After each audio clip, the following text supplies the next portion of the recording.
नमस्कार साथियों, बहुत बहुत स्वागत है आपका आज की क्लास में। इस क्लास में हम देख रहे हैं 2010 में हुई टीजीटी की परीक्षा का प्रश्न पत्र। और इस प्रश्न पत्र में काफी अच्छे स्तर के सवाल पूछे गए थे, प्रश्न पूछे गए थे। ज्यादा कठिन तो नहीं कह सकते, लेकिन हाँ, प्रश्नों का स्तर अच्छा कहा जा सकता है। तो इसको हल कीजिए और देखिए कि आपके कितने प्रश्न सही हो रहे हैं। प्रश्नों की व्याख्या जहां पर जरूरत होगी मैं जरूरत के हिसाब से जरूर करूंगी, ताकि आपको वहां से और भी प्रश्न देखने को मिल सके। ठीक है, चलिए देखते हैं पहला प्रश्न।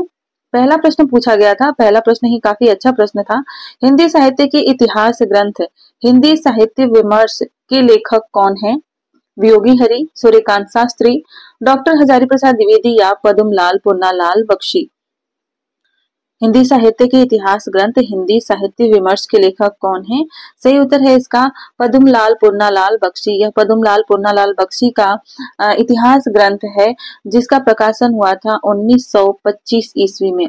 इसके अलावा इनका एक और ग्रंथ है हिंदी कहानी साहित्य। ठीक है, इसको याद रखिएगा, यह एक और परीक्षा में पूछा जा चुका है। हिंदी कहानी साहित्य कब प्रकाशित हुआ था? 1926 ईस्वी में प्रकाशित हुई थी यह रचना। इसके अलावा हिंदी उपन्यास साहित्य भी इनकी एक रचना है, 1926 ईस्वी में प्रकाशित हुई थी। तो इन्हें आप लोग याद रखिएगा। अगला प्रश्न देखते हैं। अगला प्रश्न पूछा गया था, मैथिली बोली के लोकप्रिय कवि कौन है? तुलसी, जायसी, विद्यापति या नंददास। मैथिली बोली के लोकप्रिय कवि कौन है? से उत्तर हो जाएगा इसका विद्यापति। विद्यापति मैथिली बोली के लोकप्रिय कवि कहे जाते हैं। इनकी रचना पदावली के कारण इन्हें मैथिल कोकिल भी कहा जाता है। और हजारी प्रसाद द्विवेदी इन्हें पंचानन कहते हैं। अभिनव जयदेव की उपाधि देते हैं शिव सिंह सेंगर जी। और जातीय कवि और अपरूप का कवि किसने कहा है इनको? परीक्षा में पूछा जा चुका है। डॉक्टर बच्चन सिंह ने कहा है जातीय कवि और अपरूप का कवि। इनके आश्रयदाता थे शिव सिंह और कीर्ति सिंह। ठीक है, अगला प्रश्न देख लेते हैं। प्रश्न संख्या 3 पूछा गया है, निम्नलिखित में से कौन सी रचना पुष्पदंत की नहीं है? महापुराण, रे कुमार चरियो, जसहर चरियो या पौम चरियो। सही उत्तर है इसका पौम चरियो। यह पुष्पदंत की रचना नहीं है, स्वयंभू की रचना है। और स्वयंभू का उपनाम अपभ्रंश का कालिदास है। और रामकुमार वर्मा के अनुसार हिंदी के प्रथम कवि हैं स्वयंभू। और यह जो इनकी रचना है पौमचरियो, यह एक प्रबंधात्मक महाकाव्य है और इसकी भाषा जो है अपभ्रंश है। इसमें राम कथा का चित्र देखने को मिलता है और इसमें 5 सर्ग हैं। सर्गों को कांड कहा गया है, यानी कि इसमें 5 कांड हैं और 90 संधियां देखने को मिलती हैं। ऐसा कहा जाता है कि 83 संधियां तो स्वयं स्वयंभू ने लिखी थी, लेकिन 7 उनके पुत्र त्रिभुवन ने लिखा था। ठीक है, इसमें कुल 12,000 छंद देखने को मिलते हैं और 7 चौपाइयों के बाद एक दोहा छंद यहाँ पर इसमें प्रयोग किया गया है। प्रश्न संख्या 4 देखिए, प्रेम वाटिका नामक ग्रंथ किसके द्वारा रचित है? रसखान द्वारा, रहीम द्वारा, नंददास द्वारा या मीराबाई द्वारा। प्रेम वाटिका किसकी रचना है? यह रचना है रसखान की। ऑप्शन ए इसका राइट आंसर हो जाएगा। प्रेम वाटिका का प्रकाशन वर्ष कब है? माफ कीजिएगा, रचना काल कब है? प्रेम वाटिका का रचना काल है 1616 ईस्वी। इसमें दोहों की संख्या है 53। ठीक है, आजकल जब रचनाओं से अंदर गहराई से प्रश्न पूछे जाते हैं तो इस तरह से प्रश्न पूछे जाते हैं, कितने दोहे हैं, कितने छंद हैं। तो इसमें 53 दोहे हैं और यह रसखान की अंतिम रचना मानी जाती है। ठीक है, रसखान की अंतिम रचना मानी जाती है प्रेम वाटिका। रसखान का जन्म कब हुआ था? इनका जन्म हुआ था 1523 ईस्वी में। ठीक है, पिहानी में इनका जन्म हुआ था और निधन हुआ था इनका कब? 1618 ईस्वी में इनका जन्म हुआ था। इनकी एक अन्य रचना है सुजान रसखान, जो परीक्षाओं में पूछी जाती है। सुजान रसखान में भी छंदों की संख्या पूछी जाती है, तो उसको भी एक बार देख लेते हैं। सुजान रसखान, ठीक है, इसमें 181 सवैया है। ठीक है, कितने? 181 सवैया देखने को मिलते हैं प्लस 117, माफ कीजिएगा, केवल 17 कवित्त छंद देखने को मिलते हैं। ठीक है, तो यह आप याद रखिएगा। और इनकी एक रचना दान लीला 11 दोहों की रचना है। अगला प्रश्न देखते हैं। प्रश्न संख्या 5 है, ज्ञानाश्रयी शाखा के प्रमुख कवि इनमें से कौन है? रैदास, कबीरदास, गुरु नानक या तुलसीदास। ज्ञान आश्रयी शाखा के कवि इनमें से कौन है? सही उत्तर है कबीरदास। कबीरदास संत काव्य धारा में आते हैं, ज्ञानाश्रयी शाखा के प्रमुख कवि कहे जाते हैं। ठीक है, प्रश्न संख्या 6 देखते हैं क्या पूछा गया था। प्रश्न संख्या 6 पूछा गया था, सूरदास ने किस कृति को नहीं लिखा है? सूरसारावली, दोहावली, साहित्य लहरी और सूरसागर, इनमें से कौन सी रचना सूरदास की नहीं है? वह रचना हो जाएगी दोहावली। दोहावली किसकी रचना है? तुलसीदास की रचना है। और रचना काल क्या है इसका? 1883 ईस्वी इसका रचना काल है और यह एक मुक्तक रचना है और भाषा इसकी ब्रज है।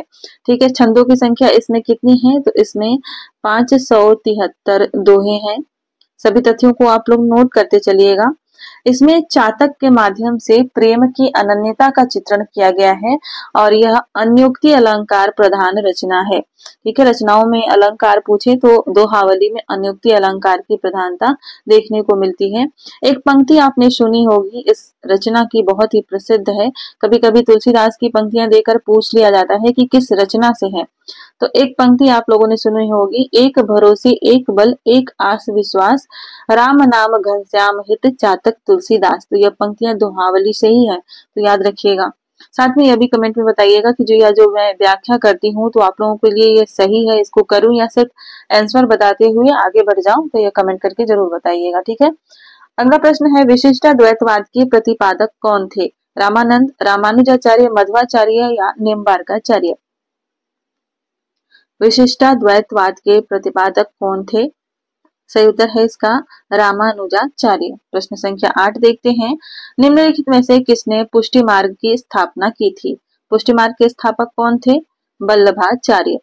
अगला प्रश्न देखते हैं, जिनमें व्याख्या की जरूरत नहीं होगी उसको हम लोग जल्दी से करके आगे बढ़ेंगे, ज्यादा समय नहीं लगाएंगे। ठीक है, प्रश्न संख्या 9 है, निम्नलिखित में से कौन सा कवि अष्टछाप का कवि नहीं था? नंददास, परमानंद दास, छीत स्वामी या हरि व्यास देव? सही उत्तर है इसका ऑप्शन डी, हरि व्यास देव। यह अष्टछाप के कवि नहीं है, निम्बार्क संप्रदाय से संबंधित कवि हैं। इनकी एक रचना जो परीक्षाओं में पूछी जाती है, याद रखिएगा, महावाणी। ठीक है, यह रचना इनकी परीक्षाओं में पूछी जाती है। प्रश्न संख्या 10 देखते हैं। प्रश्न संख्या 10 पूछा गया था, इनमें से कौन प्रेम मार्गी कवि नहीं है? सूरदास, मलिक मोहम्मद जायसी, मुल्ला दाऊद या मंझन? इनमें से कौन प्रेम मार्गी कवि नहीं है? सूरदास। कृष्ण भक्ति काव्य धारा के अंतर्गत आते हैं, प्रेम मार्गी नहीं है, बाकी ये तीनों प्रेम मार्गी कहलाते हैं। ठीक है, प्रश्न संख्या 11 है, नीचे दिए गए नामों में से कौन से कवि वल्लभाचार्य के शिष्य नहीं है?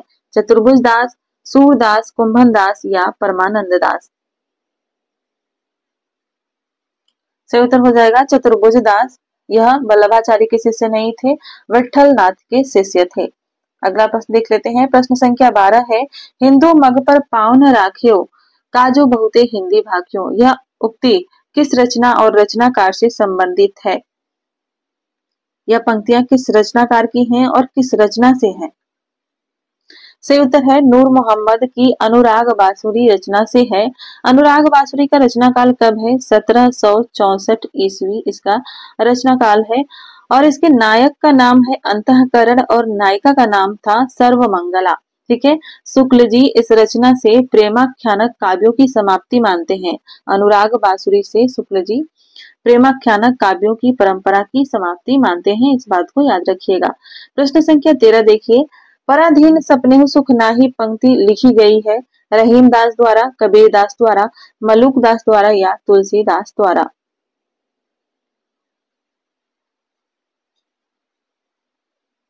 पराधीन सपने सुख नाही, यह पंक्तियां किसकी हैं? यह पंक्तियां हैं तुलसीदास की। सही उत्तर है ऑप्शन डी।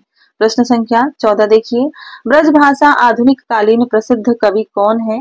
मैथिली शरण गुप्त, हरिऔध जगन्नाथ दास रत्नाकर या भारतेंदु हरिश्चंद्र?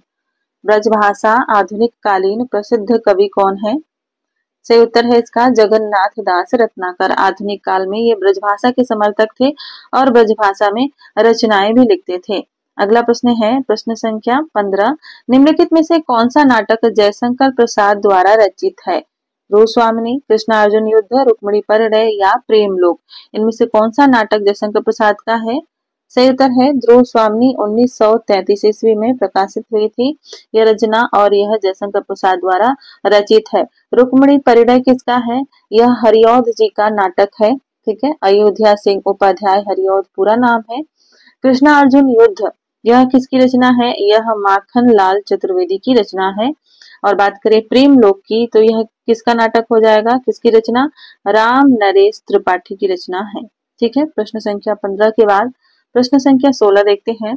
नहुष नाटक के लेखक बाबू गिरधर दास का भारतेंदु हरिश्चंद्र से क्या संबंध था? तो यह भारतेंदु हरिश्चंद्र के पिता थे। सही उत्तर हो जाएगा इसका ऑप्शन ए। ठीक है, प्रश्न संख्या 17 देखते हैं। निम्न में से कौन सा समूह आचार्य हजारी प्रसाद द्विवेदी के उपन्यासों को दर्शाता है? निम्न में से कौन सा समूह आचार्य हजारी प्रसाद द्विवेदी जी के उपन्यासों को दर्शाता है? तो सही उत्तर की बात करें तो ऑप्शन बी बाणभट्ट की आत्मकथा, चारुचंद्र लेख, पुनर्नवा अनामदास का पोथा, ये हजारी प्रसाद द्विवेदी जी के उपन्यास हैं। ऑप्शन ए को देख लेते हैं। अप्सरा, अलका, प्रभावती, निरूपमा, ये किसके उपन्यास है? ये उपन्यास है निराला जी के। ठीक है, इसके अलावा झूठा सच, दादा कामरेड, देशद्रोही और दिव्या, ये किसके उपन्यास हैं? ये उपन्यास है यशपाल के। ठीक है, और सोमनाथ, धर्मपुत्र, वयम रक्षामा और आत्मदाह किसके उपन्यास हो जाएंगे? ये चतुरसेन शास्त्री जी के उपन्यास हो जाएंगे। आगे बढ़ते हैं, प्रश्न संख्या 18 देखिए। खड़ी बोली में प्रथम महाकाव्य प्रिय प्रवास के रचयिता कौन है? सही उत्तर हो जाएगा इसका अयोध्या सिंह उपाध्याय हरिऔध, यह प्रिय प्रवास के रचयिता हैं। यह तो काफी आसान प्रश्न था, लेकिन कुछ इसके बारे में कुछ तथ्यों को जान लेते हैं जिससे हमें कुछ और प्रश्न मिल जाएंगे। जैसे कि हरिऔध जी तो खड़ी बोली हिंदी के प्रथम महाकवि हैं ही। इसके अलावा प्रिय प्रवास जो रचना है यह प्रबंधात्मक महाकाव्य है, जिसमें सर्गों की संख्या कितनी है? 17 है। इसमें राधा को लोक सेविका के रूप में चित्रित किया गया है और इसमें कृष्ण के बचपन से लेकर मथुरा गमन तक की कथा का चित्रण किया गया है। तो ये कुछ तथ्य थे जिनसे और भी प्रश्न बन सकते हैं, सत्य असत्य वाले प्रश्न बन सकते हैं, तो उसे याद रखिएगा। प्रश्न संख्या 19 देखिए। अशोक के फूल निबंध रचित है किसके द्वारा? अशोक के फूल निबंध हजारी प्रसाद द्विवेदी जी द्वारा लिखा गया निबंध है। तो सही उत्तर है ऑप्शन बी। प्रश्न संख्या 20 देखते हैं। यह एक अच्छा कथन है और आपको बताना है कि यह कथन किस रचना से है।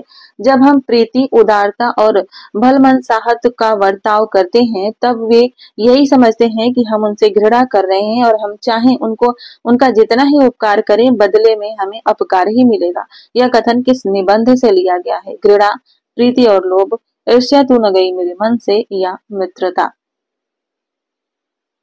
शुक्ल जी के कथन परीक्षाओं में बार बार पूछे ही जाते रहते हैं। मैं सोच रही हूँ कि शुक्ल जी के हिंदी साहित्य के इतिहास पर आप लोगों को वन लाइनर करा दूं। ठीक है, वन लाइनर क्वेश्चंस होंगे और फिर एक वन वर्ड आंसर भी होगा। तो ऐसे ही मैं सोच रही हूँ कराने को। अगर आपको अच्छा लगा आइडिया तो कमेंट करके जरूर बताइएगा। सही उत्तर है इसका घृणा। घृणा निबंध जो है शुक्ल जी का है और यह चिंतामणि के भाग 1 में संकलित है। और उसकी यह पंक्तियां हैं। चिंतामणि भाग 1 1939 ईस्वी में प्रकाशित हुआ था, जिसमें 17 निबंध थे। निबंध कितने थे? 17 निबंध थे। प्रश्न संख्या 21 देखते हैं। अयोध्या सिंह उपाध्याय हरिऔध द्वारा लिखित काव्य इनमें से कौन सा है? कनुप्रिया, पथिक, चोखे चौपदे या वासव दत्ता। सही उत्तर है चोखे चौपदे। चुभते चौपदे और चोखे चौपदे हरिऔध जी की रचना है। इसके अलावा कनुप्रिया किसकी रचना है? यह हो जाएगी रचना धर्मवीर भारती की। पथिक हो जाएगी रामनरेश त्रिपाठी जी की और वासव दत्ता जो है सोहन लाल द्विवेदी की रचना है। प्रश्न संख्या 21 के बाद देखते हैं 22। क्या पूछा गया था? इनमें से कौन सा समूह आचार्य रामचंद्र शुक्ल की रचनाओं को दर्शाता है? सही उत्तर है इसका ऑप्शन बी हिंदी साहित्य का इतिहास, चिंतामणि, रस मीमांसा और त्रिवेणी। ठीक है, यह आचार्य रामचंद्र शुक्ल की रचनाओं को दर्शाता है। बात करें ऑप्शन ए कल्प वृक्ष, पृथ्वी पुत्र, भारत की एकता और मातृभूमि, ये किसकी रचनाएं हैं? वासुदेव शरण अग्रवाल की रचनाएं हैं। इसके अलावा आकाश के तारे, धरती के फूल, भूले बिछड़े चेहरे, जिंदगी मुस्काई, यह किसकी रचना है? यह कन्हैया लाल मिश्र प्रभाकर की रचनाएं। और सदाचार का ताबीज, रानी नागमती की कहानी, भोला राम का जीव, जैसे उनके दिन फिरे या हरिशंकर परसाई की रचनाएं हैं। तो इन सभी रचनाओं को याद रखिएगा। काफी अच्छा प्रश्न था, बहुत सारी रचनाएं इनमें से आपको याद हुई होंगी। प्रश्न संख्या 23 देखिए, बादल राग के रचयिता कौन है? सही उत्तर है इसका निराला। निराला की रचना है बादल राग। बादल राग कविता 6 खंडों में है और यह परिमल परिमल जो इनका काव्य संग्रह था निराला का 1930 ईस्वी में प्रकाशित हुआ था। इसमें यह रचना संकलित है, यह कविता संकलित है। प्रश्न संख्या 23 के बाद प्रश्न संख्या 24 देखिए, निम्नलिखित पंक्तियां किस प्रसिद्ध लंबी कविता से उद्धृत हैं? प्रतिपल परिवर्तित व्यूह, भेद कौशल समूह, राक्षस विरुद्ध प्रत्यूह, क्रुद्ध कपि विषम। यह किस रचना की पंक्तियां हैं? ये पंक्तियां हैं राम की शक्ति पूजा से। ऑप्शन ए इसका राइट आंसर हो जाएगा। 1936 ईस्वी में तो यह स्वतंत्र रूप से प्रकाशित हुई थी कविता राम की शक्ति पूजा, लेकिन यह अनामिका में भी संकलित है। ठीक है। प्रश्न संख्या 25 देखिए, निम्न में से कौन सी रचना महादेवी वर्मा की नहीं है? यामा, आंगन के पार द्वार, दीपशिखा या नीरजा। से उत्तर की बात करें तो आंगन के पार द्वार यह महादेवी वर्मा की रचना नहीं है। किसकी है? अज्ञेय की रचना है। प्रश्न संख्या 26 देखिए, हिंदी में गीति नाट्य परंपरा की प्रथम रचना और उसके रचनाकार कौन है? से उत्तर है करुड़ालय। करुड़ालय को हिंदी का प्रथम गीति नाट्य माना जाता है और जयशंकर प्रसाद की यह रचना है।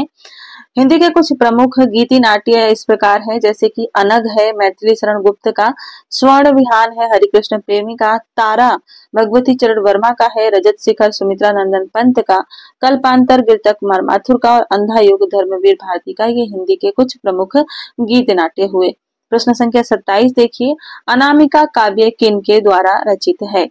यह बहुत ही अच्छा प्रश्न है।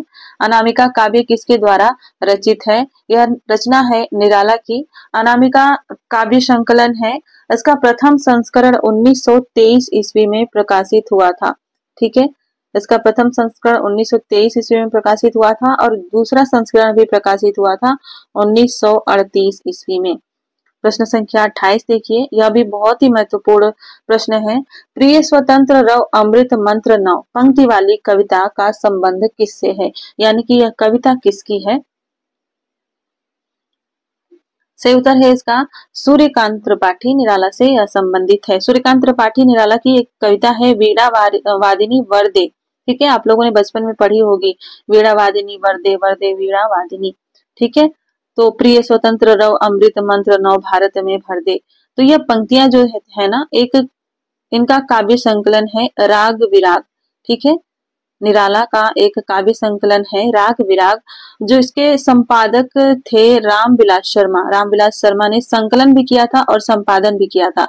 इसमें 130 कविताओं को लेकर रामविलास शर्मा ने राग विराग नाम से निराला की कविताओं को प्रकाशित करवाया था, यानी कि संपादन किया था, और उसी की यह पंक्तियां हैं वीणावादिनी वरदे। ठीक है, तो यहाँ पे याद रखिएगा राग विराग नाम से निराला की रचनाओं का संकलन रामविलास शर्मा ने किया, उसका संपादन किया, जिसमें 130 कविताओं को इन्होंने रखा था और उसमें एक कविता थी वीणावादिनी वरदे। ठीक है, आगे देखते हैं प्रश्न संख्या 29, छायावाद की पहली रचना कौन सी मानी जाती है? छायावाद की पहली रचना कौन सी मानी जाती है? झरना। जयशंकर प्रसाद की रचना झरना 1918 ईस्वी में प्रकाशित हुई थी और यह छायावाद की प्रथम रचना मानी जाती है। प्रश्न संख्या 30 है, भारतीय नारी की समस्याओं को आधार बनाकर महादेवी वर्मा ने कौन सा ग्रंथ लिखा था? पथ के साथी, श्रृंखला की कड़ियां, अतीत के चलचित्र या इनमें से कोई नहीं। सही उत्तर हो जाएगा इसका श्रृंखला की कड़ियां। कब प्रकाशित हुआ था? 1942 ईस्वी में। प्रकाशन वर्ष सभी रचनाओं की याद रखिए, क्योंकि अगर क्रम से लगाने वाले प्रश्न आए तो गलत हो सकते हैं और हमें एक भी प्रश्न गलत होने का रिस्क नहीं लेना है। प्रश्न संख्या 21 देखिए, अज्ञेय की रचना इनमें से कौन सी है? कुरुक्षेत्र, हुंकार, पवन दूत या हरी घास पर चढ़। अज्ञेय की रचना इनमें से कौन सी है? हरी घास पर चढ़। प्रश्न संख्या 32 देखते हैं, सबसे बड़ा सिपहिया के रचनाकार कौन है? इंपॉर्टेंट प्रश्न है आप लोगों के लिए यह। सबसे बड़ा सिपहिया के रचनाकार कौन है? से उत्तर है इसका वीरेंद्र कुमार। यहाँ माफ कीजिएगा वीरेंद्र जैन। यह रचना वीरेंद्र जैन की है और 1900 88 ईस्वी में यह रचना प्रकाशित हुई थी। वीरेंद्र जैन का जन्म हुआ था 1955 ईस्वी में। तो ये काफी नए कवि हैं, तो इन्हें याद रखिएगा। प्रश्न संख्या 33 देखते हैं। स्त्री विमर्श का उद्देश्य इनमें से क्या है? स्त्री अस्मिता की खोज, पुरुष प्रभुत्व का विरोध, स्त्रियों की रचनाशीलता की परंपरा की पहचान, या इनमें से सभी? सही उत्तर हो जाएगा इसका इनमें से सभी। ये सभी स्त्री विमर्श का उद्देश्य रहा है। प्रश्न संख्या 34 देख लेते हैं। प्रश्न संख्या 34 पूछा गया था, चांद का मुंह टेढ़ा है के रचयिता कौन है? चांद का मुंह टेढ़ा है बहुत ही प्रसिद्ध रचना है गजानन माधव मुक्तिबोध की। ऑप्शन बी सही उत्तर हो जाएगा। प्रश्न संख्या 35 देख लेते हैं। अज्ञेय की असाध्य वीणा किस प्रकार की काव्य कृति है? खंड काव्य, प्रबंध काव्य, महाकाव्य, या प्रलंब काव्य, या लंबी कविता? से उत्तर है इसका प्रलंब काव्य या लंबी कविता। प्रश्न संख्या 36 है।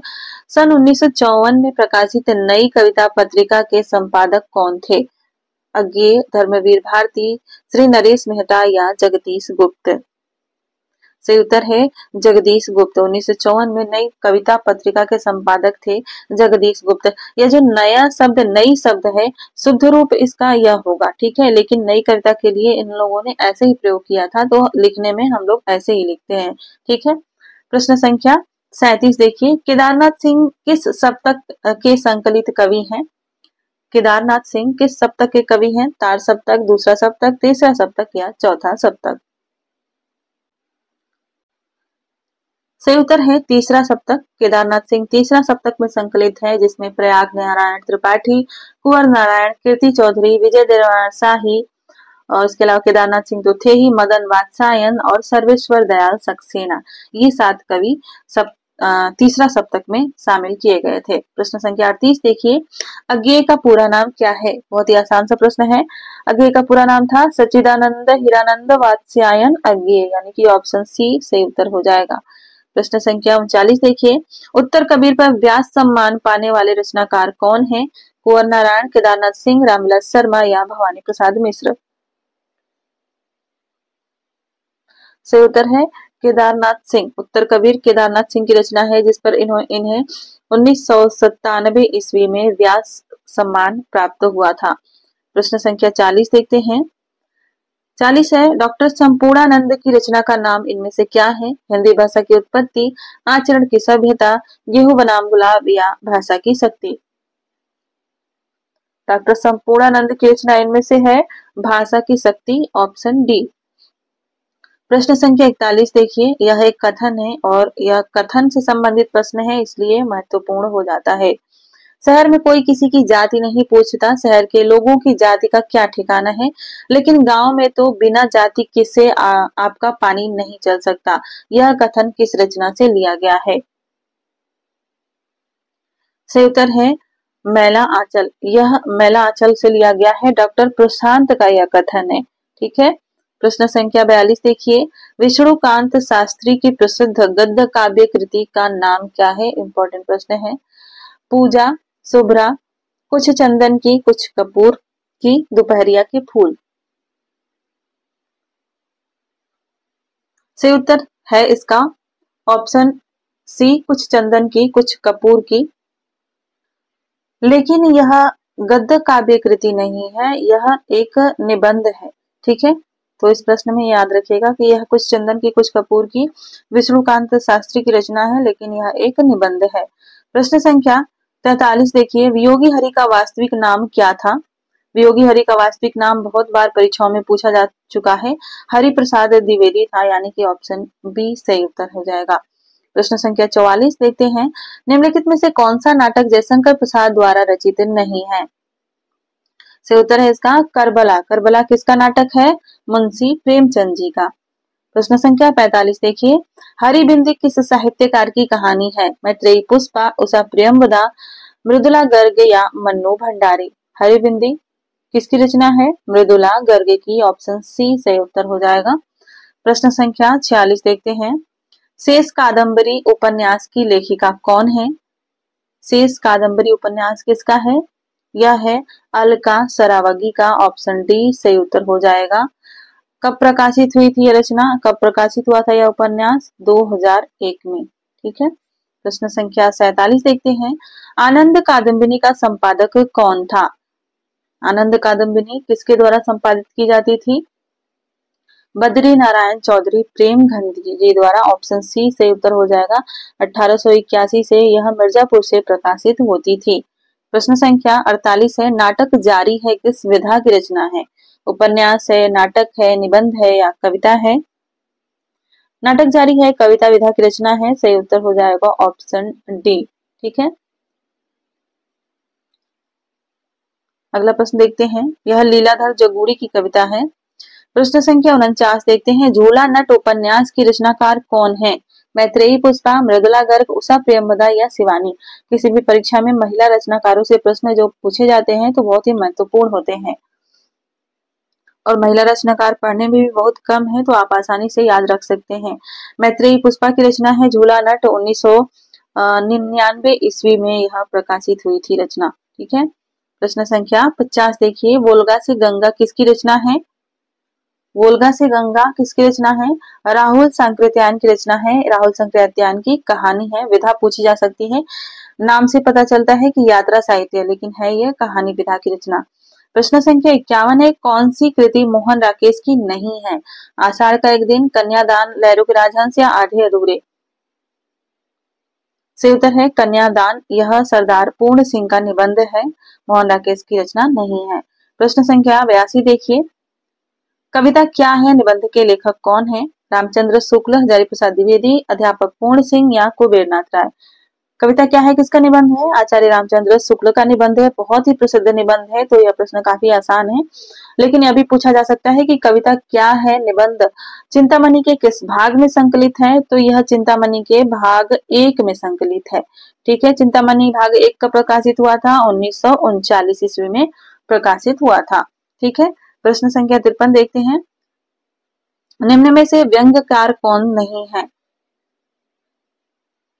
इनमें से व्यंग्यकार कौन नहीं है? अज्ञेय व्यंग्यकार नहीं है। अज्ञेय मनोविश्लेषणवादी है और नई कविता से संबंधित है। प्रश्न संख्या 54 है। रामविलास शर्मा की आत्मकथा अपनी धरती अपने लोग कितने खंडों में विभक्त है? 2, 3, 1 या 4? यह काफी इंपॉर्टेंट प्रश्न है आप लोगों के लिए। रामविलास शर्मा की आत्मकथा अपनी धरती अपने लोग 3 खंडों में विभक्त है, यानी कि ऑप्शन बी इसका राइट आंसर हो जाएगा। पहला भाग का नाम क्या था? पहले भाग का नाम था मुंडेर पर सूरज। ठीक है। तो नाम देकर ऐसे नाम है कि देखने से नहीं लगता है कि आत्मकथा है। ठीक है, तो इन्हें याद रखिएगा। दूसरा भाग था देर सवेर। दूसरे भाग का क्या नाम था? देर सवेर। और तीसरे भाग का क्या नाम था? आपस की बातें। ठीक है, ये तीसरे भाग का नाम था, तो इन्हें नोट कर लीजिएगा। अगला प्रश्न देखिए। प्रश्न संख्या 55 है। कहानी संग्रह दूसरा ताजमहल की लेखिका कौन है? दूसरा ताजमहल कहानी संग्रह है नासिरा शर्मा का। ऑप्शन ए इसका राइट आंसर हो जाएगा। जिन प्रश्नों की व्याख्या ज्यादा जरूरी नहीं है, सीधे सीधे प्रश्न पूछा गया है कि रचना किसकी है, तो उस प्रश्न में मैं ज्यादा समय आप लोगों का नहीं ले रही हूँ, क्योंकि आप लोगों का समय भी कीमती है। प्रैक्टिस के लिए 1 घंटे 2 घंटे रखिए और बाकी अपनी पढ़ाई के लिए समय निकालिए। कोई भी क्लास बाद में से देख रहे हैं, अगर वो लाइव नहीं है तो आप उसकी स्पीड को थोड़ा सा बढ़ा कर देखा कीजिए। ठीक है, इससे आपका समय बचेगा और फिर आप ज्यादा समय रिवीजन पर दे पाएंगे। ठीक है, रिवीजन ज्यादा से ज्यादा कीजिए और टेस्ट दीजिए। प्रश्न संख्या 56 है। श्री राम शर्मा की बोलती प्रतिमा रचना की विधा क्या है? रेखा चित्र, संस्मरण, आत्मकथा या जीवनी? बोलती प्रतिमा किस विधा की रचना है? यह एक रेखा चित्र विधा की रचना है। 1937 ईस्वी में यह रचना प्रकाशित हुई थी। प्रश्न संख्या 57 देखते हैं। देवेंद्र सत्यार्थी के संस्मरण का नाम क्या है? सही उत्तर हो जाएगा इसका रेखाएं बोल उठी। देवेंद्र सत्यार्थी का संस्मरण है। प्रश्न संख्या 58 है। निम्न में से कौन सी कृति जीवनी विधा से संबंधित नहीं है? 84 वैष्णवन की वार्ता, बशेरे से दूर, भक्तमाल या मालवीय जी के साथ 30 दिन? सही उत्तर हो जाएगा इसका बशेरे से दूर। यह कौन सी विधा की रचना है? यह है आत्मकथा। किसकी आत्मकथा है इस नाम से? हरिवंश राय बच्चन की आत्मकथा है। हरिवंश राय बच्चन ने अपनी आत्मकथा 4 भागों में लिखी थी, इसमें से एक भाग है बशेरे से दूर। प्रश्न संख्या 59 देखिए, हरिवंश राय बच्चन की कृति क्या भूलूं क्या याद करूं किस विधा में लिखी गई एक प्रतिनिधि गद्य कृति है? सही उत्तर हो जाएगा इसका आत्मकथा। आत्मकथा है हरिवंश राय बच्चन की। क्या भूलूं क्या याद करूं, नीर का निर्माण, फिर बसेरे से दूर और 10 द्वार से सोपान तक, ये 4 नाम है इनकी आत्मकथा। 4 भागों में है। प्रश्न संख्या 60 देखिए, उपेंद्र नाथ अस्क रचित जोंक किस प्रकार का एकांकी है? प्रतीकात्मक, सामाजिक व्यंग, मनोवैज्ञानिक या राजनैतिक व्यंग? से उत्तर हो जाएगा ऑप्शन बी, सामाजिक व्यंग। प्रश्न संख्या 61 देखिए, हिंदी का पहला समाचार पत्र कब और कहां से प्रकाशित हुआ? हिंदी का पहला समाचार पत्र कब और कहां प्रकाशित हुआ? से उत्तर है 1826 में कोलकाता से प्रकाशित हुआ होता था और इसके संपादक थे जुगल किशोर, पंडित जुगल किशोर। प्रश्न संख्या 62 देखिए, दंडी के काव्य शास्त्रीय ग्रंथ का क्या नाम है?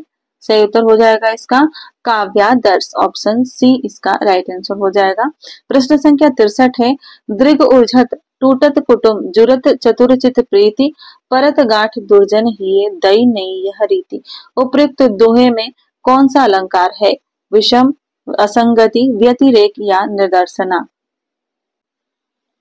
सही उत्तर हो जाएगा असंगति अलंकार। इस दोहे में असंगति अलंकार है। असंगति अलंकार कहाँ होता है? जहाँ कारण तथा कार्य अथवा कार्य एवं उसके फल में संगति नहीं होती है तो वहां असंगति अलंकार होता है। जैसे कि एक और पंक्ति इस अलंकार से संबंधित पूछी जाती है, तीर मोरे हिय पे पीर रघुवीरे, तो इसमें भी असंगति अलंकार होता है। के बाद प्रश्न संख्या 64 देखिए, राम की गाय बहुत काली है वाक्य में काली शब्द क्या है? सही उत्तर हो जाएगा विशेषण। काली शब्द एक विशेषण है। अगला प्रश्न देखते हैं, प्रश्न संख्या 65, शब्दार्थों सहितो काव्यम परिभाषा किनके द्वारा दी गई है? दंडी, रुद्रट, भामा या विश्वनाथ? शब्दार्थों सहितम काव्यम, काव्य की यह परिभाषा किसने दी है? सही उत्तर है भामह द्वारा दी गई है। ऑप्शन सी इसका राइट आंसर हो जाएगा। कुछ विद्वानों की परिभाषाएं देख लेते हैं, जैसे कि आचार्य रुद्रट की परिभाषा है ननु शब्दार्थो काव्यम। दंडी ने कहा था शरीरम तावदिष्टार्थ वव छिन्ना पदावली। इसके अलावा विश्वनाथ जी ने कहा था वाक्यम रसात्मकम काव्यम। प्रश्न संख्या 66 देखिए, दृश्य काव्य की विधा क्या है? नाटक, निबंध, उपन्यास या गीति काव्य? सही उत्तर हो जाएगा नाटक एक दृश्य काव्य की विधा है। प्रश्न संख्या 67 है, द्विगु समास का उदाहरण इनमें से कौन सा है? राजा रानी, पीताम्बर, त्रिभुवन या भूदेव? द्विगु समास का उदाहरण कौन सा हो जाएगा? त्रिभुवन। ऑप्शन सी इसका राइट आंसर हो जाएगा। राजा रानी में द्वंद्व समास है, पीताम्बर में कर्मधारय और बहुब्रीहि दोनों समास हो जाएंगे और भूदेव में तत्पुरुष समास हो जाएगा। प्रश्न संख्या 68 देखिए, दुष्प्रकृति शब्द का संधि विच्छेद क्या होगा? दुष्प्रकृति शब्द का संधि विच्छेद हो जाएगा ऑप्शन बी, दुह धन प्रकृति। ठीक है, यदि ई उ के उपरांत क ख ट ठ या प फ हो तो विसर्ग श में बदल जाता है। ठीक है, प्रश्न संख्या 68 के बाद 69 देखते हैं, जहां कारण बिना कार्य की उत्पत्ति हो वहां कौन सा अलंकार होता है? विभावना, विशेषोक्ति, असंगति या दीपक? जहां कारण बिना कार्य की उत्पत्ति हो तो वहां कौन सा अलंकार हो जाएगा? विभावना अलंकार होता है। जैसे कि बिनु पद चले सुने बिनु काना, कर बिनु कर्म करे विधि नाना, आनन रहित सकल रस भोगी, बिनु वाणी वक्ता बड़ जोगी। तो इन पंक्तियों में विभावना अलंकार है और बहुत बार परीक्षाओं में पूछा जाता है। ठीक है, जहां कारण बिना कार्य की उत्पत्ति होती है तो वहां पर विभावना अलंकार होता है। ठीक है, प्रश्न संख्या 70 है, तो पर वारो उर्वशी सुन राधिके सुजान, तू मोहन के उर्वशी हुए उर्वशी समान। यहाँ पर थोड़ा सा मिसप्रिंट है, यहाँ पर कै नहीं रहेगा और यहाँ पर समान। ठीक है, हुए उर्वशी समान। तो इन पंक्तियों में कौन सा अलंकार है यह बताना है। इन पंक्तियों में यमक अलंकार है। सही उत्तर हो जाएगा ऑप्शन ए। प्रश्न संख्या 71 है, प्रतिधन आरोपण मिलाने पर कौन सा पद बनेगा? सही उत्तर हो जाएगा ऑप्शन सी प्रत्यारोपण बनेगा। क्या 72 देखिए, दैत्य धन अरि दैत्यारी एक उदाहरण है, कौन सी संधि का उदाहरण है? यह एक स्वर संधि का उदाहरण है, ऑप्शन बी इसका राइट आंसर हो जाएगा। प्रश्न संख्या 73 देखिए, कह धन अपि की संधि कैसे होगी? सही उत्तर है ऑप्शन डी को अपि। यह संस्कृत के नियमों से बनी संधि है। इसमें कौन सी संधि होती है संस्कृत में, अगर पूछ लिया जाए तो पूर्व रूप संधि होती है। ठीक है, पूर्व रूप संधि होती है। और इसमें कौन सा सूत्र लगता है? इसमें सूत्र लगता है एंग पदांतादति, यह सूत्र लगता है इसमें। ठीक है, पूर्व रूप संधि इसमें होती है। अगला प्रश्न देखिए, प्रश्न संख्या 74 है, देवनागरी लिपि का सर्वप्रथम प्रयोग किस राज्य में हुआ माना जाता है? प्रश्न संख्या 74 है, देवनागरी लिपि का सर्वप्रथम प्रयोग किस राज्य में हुआ माना जाता है? सही उत्तर है ऑप्शन डी गुजरात में माना जाता है। प्रश्न संख्या 75 देखते हैं, निम्नलिखित में से अघोष अल्प प्राण ध्वनि कौन सी है? अघोष भी हो और अल्प प्राण भी हो तो ऐसी ध्वनियां हैं क और त। प्रश्न संख्या 76 देखते हैं, किस विद्वान ने देवनागरी लिपि के स्थान पर रोमन लिपि स्वीकार करने का सुझाव दिया था? वो विद्वान थे सुनीति कुमार चटर्जी। ऑप्शन ए सही उत्तर हो जाएगा। प्रश्न संख्या 77 देखिए, कैची किस भाषा का शब्द है? कैची है तुर्की भाषा का शब्द। ऑप्शन डी से उत्तर हो जाएगा। प्रश्न संख्या 78 है, भाषा के संबंध में असत्य कथन कौन सा है? भाषा सामाजिक संपत्ति है, भाषा परिवर्तनशील है, भाषा अनुकरण सादृश्य है या भाषा पैतृक संपत्ति है? से उत्तर हो जाएगा ऑप्शन डी, भाषा पैतृक संपत्ति नहीं है, इसीलिए यह सही हो जाएगा क्योंकि असत्य कथन पूछा था। भाषा की विशेषताएं हैं, भाषा सामाजिक संपत्ति है, भाषा अनुकरण से सीखी जाती है, भाषा परिवर्तनशील है, भाषा अर्जित संपत्ति है और भाषा परंपरागत वस्तु है। ठीक है, प्रश्न संख्या 79 है, उत्तर प्रदेश सरकार द्वारा गठित लिपि सुधार परिषद की 28-29 नवंबर 1953 को हुई बैठक की अध्यक्षता किसने की थी? यहाँ पर आपको समय भी पता चल रहा है कि कब बैठक हुई थी लिपि सुधार परिषद की। सही उत्तर है इसका ऑप्शन बी, तत्कालीन उपराष्ट्रपति डॉक्टर सर्वपल्ली राधाकृष्णन ने इस बैठक की अध्यक्षता की थी। प्रश्न संख्या 80 देखिए, देवनागरी लिपि का विकास कब से माना जाता है? किससे माना जाता है? देववाड़ी, खरोष्टी, ब्राह्मी या सिंधु लिपि से? सही उत्तर है ब्राह्मी लिपि से देवनागरी लिपि का विकास माना जाता है। प्रश्न संख्या 81 देखते हैं, सूची 1 को सूची 2 से मिलाना है और हमें सही कोड का चयन करना है। सही उत्तर की बात करें, सबसे पहले संकल्प की बात कर लेते हैं। तो संकल्प कैसा शब्द हो जाएगा? यह हो जाएगा तत्सम शब्द। सूरज कैसा शब्द हो जाएगा? तद्भव शब्द हो जाएगा। और काका जो है यह देसी शब्द हो जाएगा और मोटर विदेशी शब्द हो जाएगा। ठीक है, प्रश्न संख्या 82 देखते हैं, पूर्वी हिंदी की बोली इनमें से कौन सी नहीं है? अवधी, भोजपुरी, बघेली या छत्तीसगढ़ी? इनमें से पूर्वी हिंदी की बोली कौन सी नहीं है? सही उत्तर है भोजपुरी। यह किस बोली की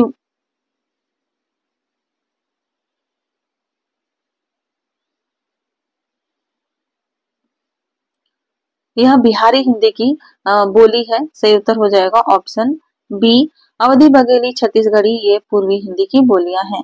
प्रश्न संख्या 83 देखिए, हिंदी शब्दानुशासन ग्रंथ के रचनाकार कौन है? हेमचंद, कामता प्रसाद गुरु, किशोरीदास वाजपेयी या धीरेन्द्र वर्मा? हिंदी शब्दानुशासन के रचनाकार कौन है? सही उत्तर है कामता प्रसाद गुरु। यह रचना कब प्रकाशित हुई थी? 1920 ईस्वी में। प्रश्न संख्या 84 है, भारतीय भाषा परिषद कोलकाता द्वारा प्रकाशित पत्रिका इनमें से कौन सी है? सही उत्तर है वागार्थ। वागार्थ पत्रिका भारतीय भाषा परिषद कोलकाता से प्रकाशित होती थी, जिसके संपादक थे एकांत श्रीवास्तव। ठीक है, इसको याद रखिएगा, संपादक पूछा जा सकता है।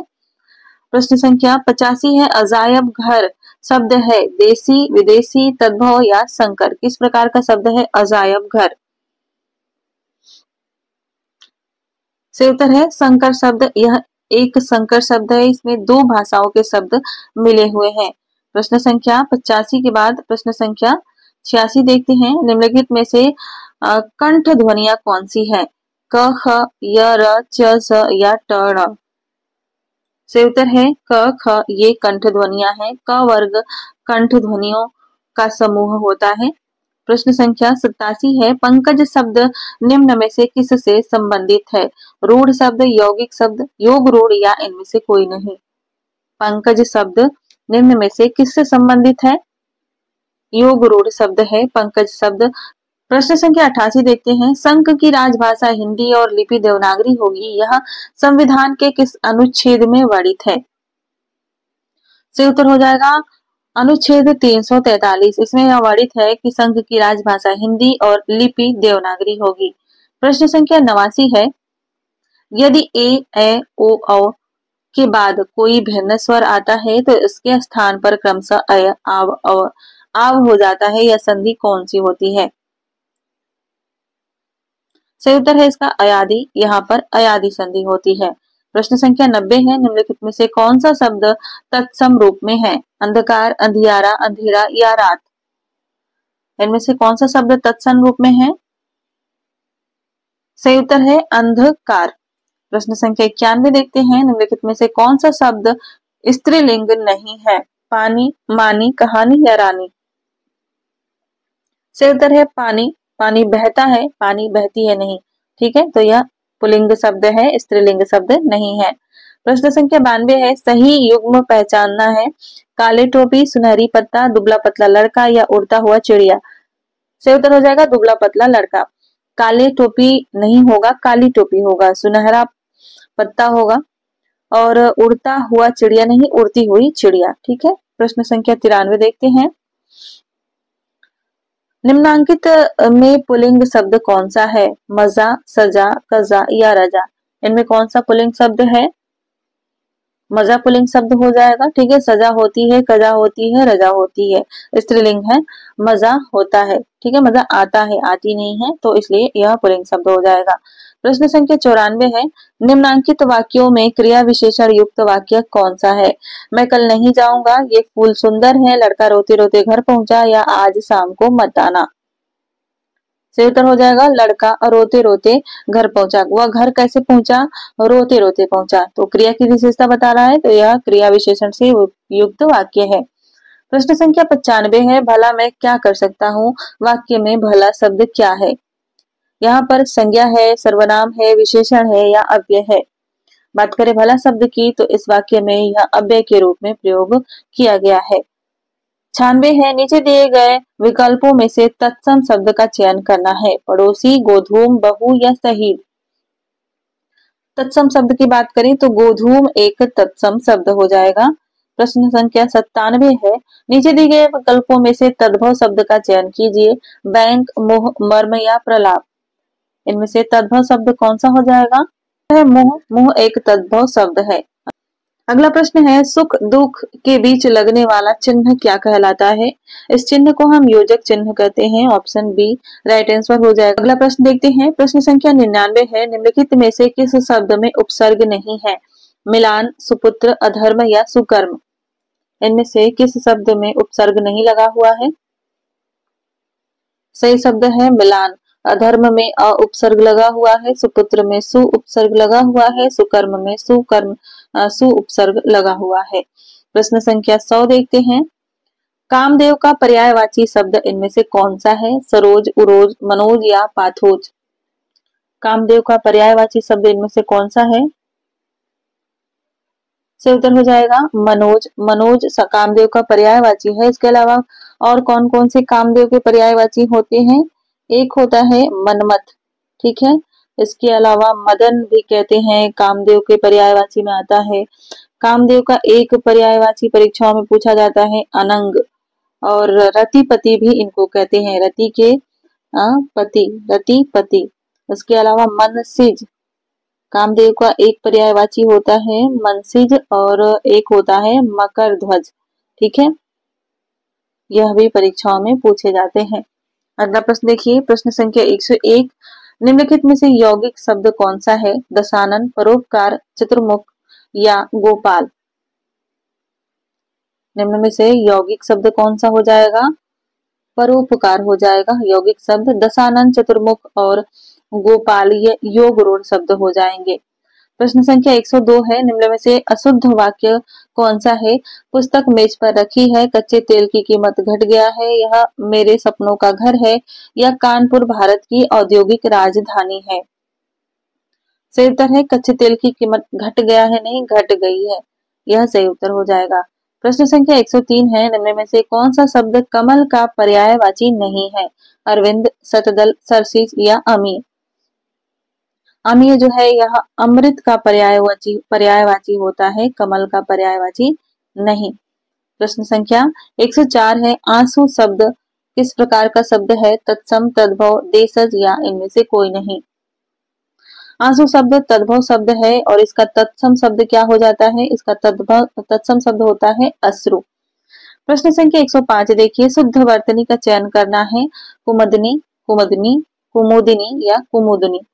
तो उसका ऑप्शन सी राइट आंसर हो जाएगा, कुमुदिनी सही शब्द होता है। प्रश्न संख्या 106 है, गंगा का एक नाम इनमें से क्या है? हंससुता, सुरसर, विष्णुपदी या धेनुमती। सही उत्तर हो जाएगा विष्णुपदी गंगा का एक अन्य नाम है। इसके अलावा गंगा को त्रिपथगा के नाम से भी जानते हैं और नदीश्वरी के नाम से भी जाना जाता है। यह गंगा के पर्यायवाची भी कहे जाते हैं। इसके अलावा अलकनंदा, ठीक है, यह भी गंगा नदी का एक अन्य नाम है, अलकनंदा। ठीक है, तो यह परीक्षाओं में पूछे जाते हैं, इन्हें याद रखिएगा। प्रश्न संख्या 107 देखते हैं, निशीथ का उपयुक्त अर्थ क्या होता है? अर्धरात्रि का समय, संध्या का समय, प्रातः काल का समय या इनमें से कोई नहीं। सही उत्तर है इसका अर्धरात्रि का समय। निशीथ का सही शब्द अर्थ होगा अर्धरात्रि का समय। प्रश्न संख्या 108 है, जिनमें जानने की इच्छा हो उसके लिए एक शब्द क्या होगा? सही उत्तर हो जाएगा जिज्ञासु। प्रश्न संख्या 109 है, स्फूर्ति शब्द का तद्भव शब्द क्या होगा? सुग्गा, सौत, फूर्ति या इनमें से कोई नहीं। तो स्फूर्ति शब्द का तद्भव शब्द होगा फूर्ति और स्फूर्ति तत्सम शब्द हो जाएगा। प्रश्न संख्या 110 है, निम्न में से किस शब्द में उपसर्ग है? दशक, पराजय, लालिमा या कारीगर। सही उत्तर हो जाएगा पराजय। पराजय में परा उपसर्ग है। प्रश्न संख्या 111 है, आचार का विलोम शब्द क्या होगा? आचार का विलोम हो जाएगा अनाचार। प्रश्न संख्या 112 है, भई गति सांप छछुंदर केरी लोकोक्ति का अर्थ क्या होता है? सांप और छछुंदर एक जैसा होना, सांप का छछुंदर जैसा होना, दुविधा में पड़ जाना या छछुंदर का सांप हो जाना। सही उत्तर हो जाएगा इसका दुविधा में पड़ना। ऑप्शन सी इसका राइट आंसर हो जाएगा। प्रश्न संख्या 113 देखते हैं, 9 दिन चले 2.5 कोस से क्या तात्पर्य है? 9 दिन में 2.5 कोस चलना, धीरे धीरे चलना, चलने की कोशिश करना या अधिक परिश्रम पर थोड़ा फल मिलना। इसका सही उत्तर है अधिक परिश्रम पर थोड़ा फल मिलना। प्रश्न संख्या 114 है, शैतान की आत्म का क्या अर्थ होता है? शैतान की आत्म का अर्थ होता है बहुत लंबी वस्तु। प्रश्न संख्या 115 है, उपाय वही सही होता है जिसका लोहा विरोधी भी माने। इस लोकोक्ति का सही अर्थ क्या हो जाएगा? जादू वही जो सिर चढ़कर बोले। प्रश्न संख्या 116, भवभूति का मूल नाम क्या था? यह प्रश्न कई बार परीक्षाओं में आ चुका है। भवभूति का मूल नाम क्या था? इनका मूल नाम था श्रीकंठ। प्रश्न संख्या 117 है, निष्फल न होने वाला क्या कहलाता है? निष्फल न होने वाला क्या कहलाता है? अमोघ कहलाता है। ऑप्शन डी सही उत्तर हो जाएगा। यह एक अच्छा प्रश्न था। प्रश्न संख्या 118 है, भवभूति की रचना का नाम क्या है? सही उत्तर है उत्तर रामचरितम भवभूति की रचना है। प्रश्न संख्या 19 है, हम महान राष्ट्र के नागरिक हैं का संस्कृत में अनुवाद क्या होगा? सही उत्तर है वयम महतः राष्ट्रस्य नागरिका स्म, यानी कि ऑप्शन डी में यह सही हो जाएगा। प्रश्न संख्या 120 देखते हैं, हस्तक्षेप का शुद्ध शब्द क्या होगा? हस्तक्षेप का शुद्ध शब्द क्या होगा? हस्तक्षेप, यानी कि ऑप्शन सी इसका राइट आंसर हो जाएगा। प्रश्न संख्या 121 है, रस सूत्र की अनुमितिवादी व्याख्या करने वाले आचार्य कौन है? रस सूत्र की अनुमितिवादी व्याख्या शंकुक करते हैं, यानी कि ऑप्शन डी इसका राइट आंसर हो जाएगा। इसके अलावा भट्ट लोलट जो है यह उत्पत्तिवाद या आरोपवाद से व्याख्या करते हैं। भट्टनायक भुक्तिवाद कहते हैं और अभिनव गुप्त की व्याख्या जो कहलाती है वो अभिव्यक्तिवाद कहलाती है। ठीक है, प्रश्न संख्या 121 देखते हैं। 122 माफ कीजिएगा। सूची 1 को सूची 2 से मिलान करना है और फिर दिए गए कूट का चयन करना है। रचनाकारों को उनकी रचनाओं से मिलाना है। तो सबसे पहले मिला लेते हैं। पहले है कालिदास, इनकी रचना हो जाएगी ऋतुसंहारम। उसके बाद बी की बात करें भवभूति, भवभूति की रचना हो जाएगी उत्तर रामचरितम। दंडी की रचना हो जाएगी दस कुमार चरितम और बाणभट्ट की रचना हो जाएगी कादम्बरी और श्रीहर्ष की रचना हो जाएगी नैषध चरितम। ठीक है, ये रचना याद रखिएगा, इनसे प्रश्न परीक्षाओं में पूछे जाते हैं। प्रश्न संख्या 23 है, राम दशरथ के पुत्र थे का संस्कृत क्या होगा? राम दशरथ के पुत्र थे, इसका संस्कृत हो जाएगा रामः दशरथस्य पुत्रः आसीत्, यानी कि ऑप्शन ए इसका सही उत्तर हो जाएगा। प्रश्न संख्या 24 है, ज्ञानी भी सार्थम कदापि न दुहते का अनुवाद क्या है हिंदी में? सही उत्तर है ज्ञानी के साथ कभी भी बैर नहीं करना चाहिए, यानी कि ऑप्शन सी सही उत्तर हो जाएगा।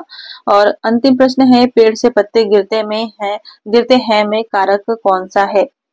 पेड़ से पत्ते गिरते हैं में अपादान कारक होता है, राइट आंसर हो जाएगा ऑप्शन बी। तो इस क्लास में बस इतना ही देखेंगे, मिलते हैं अगली क्लास में। धन्यवाद।